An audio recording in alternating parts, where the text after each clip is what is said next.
Hey guys, what is up? Welcome back to the Forge. Today's video is just going to be a review of the last 14 days of the beta, what I liked, what I didn't like, and things that I would like to see improved coming into beta 2 and things that need to be fixed for early access and release. So yeah, how did I find it? First of all, like overall, what was my verdict? I enjoyed it. I thought it was a lot of fun. I think it was very much a beta, not what we're used to betas being in the last few years of just a marketing early access stunt on global launch to drive revenue and, pull in more money and generate some more hype for the game. This was very much they wanted feedback and they released a version of the game that was not polished already, hoping for some help from the community to get an understanding of what we wanted from the game when it comes to release. The general gameplay and the feel and the setting overall for me is a winner. I really enjoyed. I'm a massive fan of just mythology in general and the history of gods and all of that type of space. I'm a massive fan of. And I also love these turn-based strategy games where you're roster and account building and being efficient. So the mix of the both of them is perfect for me. It might not be everyone's cup of tea. It is quite grindy. I hope that they kind of reduce that for, that's not a wide appeal element to games. It's very much seen as hardcore. And while I enjoy it, I can absolutely understand that it needs to be lessened for, a larger audience. But generally, I suppose my feedback on the game is quite positive on the whole of it. The only real negative things I have to say about the game is its performance and stability is pretty brutal, but at the same time, it is a true beta. So I have as long as that's fixed by the time release comes out, I have no real issues. That's kind of what you sign up for with these things. And the character bugs as well have been frustrating to play through. I would kind of hope that these have been ironed out ahead of time just so that people weren't getting stuck and frustrated like I was. But, again, it's a beta, so I'll forgive that mostly. The thing that I think needs massively to be addressed and honestly probably completely overhauled is the UI and just the user experience in general. It feels very much like a game from the mid-2000s in terms of how it disrespects your time. I know that Fateless have said that this is something that they're looking to address, but in my view, I don't think the beta should have come out with the character ascension and promotions the way they are in terms of leveling up food. It took an awful lot of time when they've asked us for feedback and they're coming at this from a hey test our game. Leveling up food through an absolutely archaic system of clicking, 400 to 600 clicks per 6-star is just, it's not a good use of time for anyone. So if they had the time over, this is the one thing I would say they should have put in ahead of time but we are where we are. If it's not there for beta 2, I will still play the game, but I will be incredibly disappointed. But yeah, so that's kind of the overview, or the general feedback, but let's get into the game and we can go through it in a bit more detail. So yeah, when it comes to the campaign and the storytelling, what I basically did was I stuck to all of the voice acted sessions, and then once I finished that, I skipped through the rest, or anything that's in development I skipped through, because I do want to see it in its proper form at the end when it's finished. So what was there I liked. I could do it more of it. I'm not a massive fan of just getting story every single campaign stage, and also the character victory screen is a bit too long. I think as soon as you put it on auto farm or multiple battles, it should just be skipping straight through. But in general, I enjoyed it. Campaign difficulty is strange. I have fully starred story. The jump after from Virage to Olympus was manageable, but you did need to level up your heroes. Olympus to Aru was steep enough, but also manageable. Azuma was the first kind of wall. Then Amayo Kan was another wall. Tian was another wall, and Ecker was another wall again. So it was quite sharp progression increases, and it was the difficulty curve just felt like a massive stairs rather than a curved line. It was just a stairs where you got hit by a wall, you went off and you farmed for 2-3 hours, you came back and went again. If I was playing through this whole thing again, say for example in beta 2, will I find it the same way? Will I find it as difficult? No, because now I understand the mechanics a bit better. But from a new player experience, it's definitely very much a steep step between each level, which I think should be smoothed out a little bit just for the general player base as well. Also, the stars of the system, the only one that I had a real issue with, not that it was impossible or can't be done, but stage 10 of Ecker, this one to clear the stage in under 20 turns, because they gift you a unit that is usable when you're trying to clear it for the first time, but is a hindrance when you're trying to clear it in 20 stages, just made this star more difficult than it should be.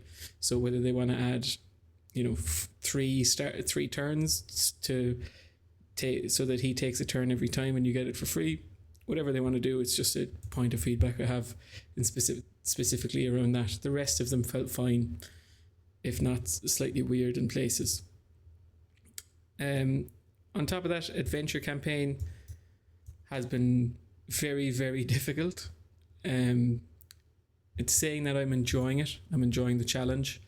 I think I've got slightly unlucky with some of the characters I've pulled. I haven't pulled anyone that's absolutely game breaking, or, you know, just incredibly strong that basically trivializes some of this stuff. But I have found it quite interesting, and I've enjoyed trying to theory crafting how to get through some of these walls. But essentially I'm stuck in Izumo. The first wave of every stage or every story campaign zone seems to be the hardest. So I could try and, you know, brute force this with stun sets for as long as I can, eventually get through it, and then once I do get through it, it's normally a kind of clean run to the end, which is very strange. But hopefully this will smooth it out. The general progression of it I enjoy. The one thing I will say about adventure campaign is some of the stage 10s only let you use 3 heroes, which I'm unsure on. Does it add a level of difficulty? Yes. Does it kind of just remove your ability to deal with certain mechanics? I very much preferred Arus, where you kept your same hero but the enemy waves are one larger, because it means you're not breaking up the team that you've built around or deciding who to sacrifice to push through. It's a strange dilemma, but again, I'm not too sure where I land on it. But overall, I've enjoyed the campaign and wouldn't have any issues with it outside of the difficulty scaling. But yeah, and then in terms of the characters I've pulled, to be honest, the characters are probably one of the big strengths of the game for me. They're not that difficult to understand, and I know with these games normally the power creep is the wordier text the newer characters get released, but I think they've hit something special here where the passives and the imprint system very much add the level of complexity that you need, that you can keep the kits relatively simple without having to do too much to make things interesting. Because if you want a character to be strong, generally you can give them a very good passive and then people can use it on other tunes and so on down the line. But I've decided to level up Oda Nobunaga. He was my first 60. He was a Void Legendary. He was a brawler. Overly not too impressed with him. The damage isn't that great. His ultimate is incredible. He basically tells all allies to join the attack, and Izumo allies increase 30% increased damage and increases turn meter if an enemy is defeated. So his ultimate is basically where you want to build him, but in terms of his own damage output, he's been okay. The other 6 stars I've leveled up are Brynhild, who to be honest has kind of fallen out of favour with me. She's decent. She is quite good in general. I was kind of hoping putting a Solde's passive on her would help. She just doesn't seem to get attacked all that much, but good hero. Attack down 2 is very valuable, but generally I've been preferring taunters. Zipe Todek is an absolute monster. He does insane damage. I love him. Fortunately he's bugged. He crashed my PC, and as soon as I figured out it was him, I've stopped using him. But in general I really like him, and he's got a pretty cool kit, and would definitely level him again if he was fixed. Divana is probably my favourite unit in the game. Why I love her so much is just very simply that her basic is an attack all enemies and has a 50% chance when booked to decrease the turn meter of each target by 20%, which is just a crazy basic. Also, her AoE gives speed down and attack down too, which is very useful, and her ult is okay, lock core, which is quite strong, but it's the basic is the reason you build her. I've got her with the Sun Wukong weapon imprint, so every time anyone on my team goes, there's a 25% chance of her attacking, which attacks all enemies and then has a chance of reducing their turn meter. I also have her in a full tremor set, so she has a 20% chance to place a stun for one target when attacking on the whole board. She's the only reason I've got as far as I have in Adventure Campaign. Whenever my team goes, there's a chance that she joins, which pushes back turn meter and potentially stuns them. So she's just been brilliant and easily the standout character for my account, and will, when the game comes out full launch, she would probably be one of my first 60s provided I get her. Machao as well is incredible. Definitely the best rare in the game currently, the way things are, provided, you know, when characters' bugs are fixed, maybe things will change, but as he stands right now, he's easily the best rare in the game. He does so much damage. He brings in one of the most valuable debuffs in the game, which is defense down 2 if he strong hits. So you're very much building him around the strong hit chance. And yeah, he's just an absolute monster. And 15% crit rate in campaign battles is nuts early on when you're struggling for crit rate. So yeah, he's definitely probably my favourite rare so far of the beta. And Divan is probably my favourite character overall. I was lucky and pulled Ares today from, you know, on the last day, unfortunate, but leveled him up straight away, played around with him. He hits like a truck, and looking forward to Beta 2, to playing with him from the start. Great kit, brilliant design, and yeah, really enjoyed him. But they're probably my favourite characters so far, the beta. I pulled Mezu and Gozu as well, who are Izumo, so they synergize quite well with Oda Nobunaga. Played around with them, very good as well, very strong. Probably will play with them a bit more in beta 2. But yeah, the standouts are definitely Machao, Divana, and Ares. If I had more time with him, definitely would be, but currently he's already just a monster at 5 stars. So yeah, looking forward to beta 2 to continue playing with them. So yeah, and who would I like to pull? I suppose coming into beta 2, realistically, an Ahri would be brilliant, and Ryujin. I need a good tank. That's kind of where I seem to be falling down. My sustain isn't really working out. On top of that, I suppose a legendary I would like to pull would probably be, let me just have a quick look through. Hell would probably be one of them that I'm thinking, just because I like her design. And I think she's quite good. Where is she gone? Yeah, Hell would be good to pull. Odin as well, just because Asgard is probably my favourite mythos. And Morrigan seems quite cool. And Sun Wukong. Sun Wukong seems crazy. Would love to play around with him. But generally, I've just really enjoyed the character design and the kits and building around them, depending on what you have. Yeah. So on to the next thing. Smithy is the standout game mode, or the mechanic or feature of this game. The imprint system is so unique. It gives you so much ability to do what you want with your roster that I think this is what will make the game a success. It gives you so much build variety. It lets you kind of do crazy things like giving Divana Sun Wukong so that she's joining in, like I mentioned earlier. And it just gives you so much flexibility. You're not just playing with 4 or 5 heroes. You're playing with 9, 8, 9.5 heroes, but when you bake in the passives of others. So it's incredible. Honestly, I think it's a pretty complete system as it is. The only thing that I would add is leveling weapons has been quite a pain, because hitting the copies has been painful enough. The Brockerite that we get and Hag's Bane, or Hag's Bone, is that? I'm hoping that these are materials that we can use to level up epic weapons that we don't have copies of. it seems like it would be the fairest thing to do, because the level of RNG required to pull the exact same weapon you need 5 times is a bit extreme. But in general, the system's brilliant, and it's what I've had the most fun with so far. And some of the weapon effects are very cool. I really like this one, for example. Strong hits are guaranteed to critically hit and increase the damage by 21%, but this hero cannot critically hit normally. So on someone like Machao, where you're focused on strong hits anyway, it's just brilliant. You can completely disregard crit percent, build crit damage and attack percent, and just hope, build around the strong hits chance, and then just nuke people out with that.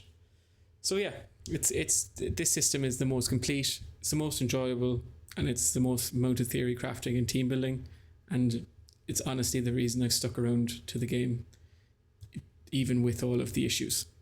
So yeah, what issues are there? The main key issues I suppose I face that I think need to be addressed pretty rapidly is the general performance and crashing. For whatever reason, the dungeons seem way less optimized or poorly optimized compared to campaign. Campaign I can leave on overnight and it farms away no problem. I think it's crashed 1 or 2 times, but since dropping Z-Pay, it's been totally fine. Dungeons are just a nightmare. They can go for 10-15 battles in a row as you're watching it perfect. You leave the room, come back, and it's crashed or it's black screened. So this whole general, performance and stability needs a massive, look into, and it needs to be fixed in my mind for beta 2, because it's just frustrating when you say, oh, I'll leave that off farming for a few hours, come back and you've only used 20 energy. The other side of things that needs to be looked at is the character bugs. There is a lot of character bugs. I'm hoping this is something that's already been addressed on the internal build. But for example, Zhao Quetzal doesn't work at all. Lamashtu, my first legendary that I pulled, his main ability doesn't work. The whole kind of core design of him is kill everyone, reset the ability, go again. Didn't work. There's just an awful lot that's bugged. There's bugs in our favour, like Hippolyta. Her ultimate gets all allies joining the attack no matter what. So there's just a lot. There's a lot of issues, and these are only the characters I've pulled and had an issue with. I'm sure there's a lot more. Who else was there? But yeah, those are kind of the main things. The bugs, there's a lot of them. They're easily noticeable, and they kind of almost announce to you that they're a problem straight away, which is unfortunate. And then the last thing as well that I've had major problems with is the UI. The UI in my mind needs a massive overhaul.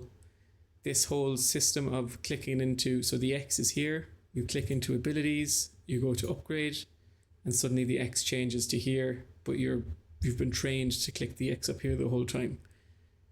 Do you get used to it? Yes. Should I have to get used to it? No. When you're here as well, you also have access to the other menus. That's fine. Still, it's a bit weird, especially when you're used to having it where it was. The awakening system I like. It's a good reason to use copies. But yeah, it's again, the UI around it is a bit funky. And also the gearing filters just needs some work. So say for example, if I go to choose this piece of gear, click on filters, fate, sorry, that's not right. HP percent, come in here and you can enhance and equip. But then for anything else, so if you want to sell it, you can either sell it here, which is nice, but if you want to mass sell gear, you can't do it from the screen. You have to come out to the bag and do it from here. And if you click on sell, you can then come in here and say click all of the stats you don't care about, select all. But if you click over, if this is full, say for example, it's not going to show here. If I add more, if you click here, all of these are bugged. So it's not picking up this at all, only in very specific places. So there's a lot of little quirks like that you need to figure out with time. But it's okay. It just, the UI just needs a massive overhaul, and the key standout thing that needs to be done without a shadow of a doubt, I'm honestly a little bit annoyed it wasn't in from the beginning of the beta, is just promoting heroes. Yes, if I come here, click on this filter, confirm, I can come in here, press promote, click on 2 stars, which I only found out recently I was dragging, which is, we've got rank 3, rank 21, rank 20, all within nanometer of each other. As soon as I realized I could click this, it made it easier, but it's just nuts. The amount of time it takes to level 1 6-star is doing this endlessly. And I know they said they're fixing it, but it's just such a time sink for even a beta for testing. So much time has been wasted just sitting through these menus that I'm kind of perplexed as to how they even let it ship like this to the player base. But it is what it is. But if there's not a solution to this, it'll be a massive drawback for Beta 2. I hope to God they do something, because I don't know if I can level as many heroes as I did again, especially when everything's being wiped. Moving forward. But yeah, that's kind of it. All in all, though, I do like the game. I think the core gameplay is good. Is it very much a, within the Summoner's War kind of raid space? Yes. I think it changes just enough to be different along with the setting. But yeah, as long as they fix the user experience stuff, the bugs and the performance, and the rest of the modes that they haven't played yet, so Arena and Tower, are good, I'll be here ready to play and to enjoy it, in theory, craft and build out my roster and account. But yeah, if you've found this helpful, make sure to like and subscribe. If you have any feedback that I've missed, please let me know in the comments. I'm happy to debate or share any issues that I can. But yeah, let me know. All the best, and I will see you in the next video.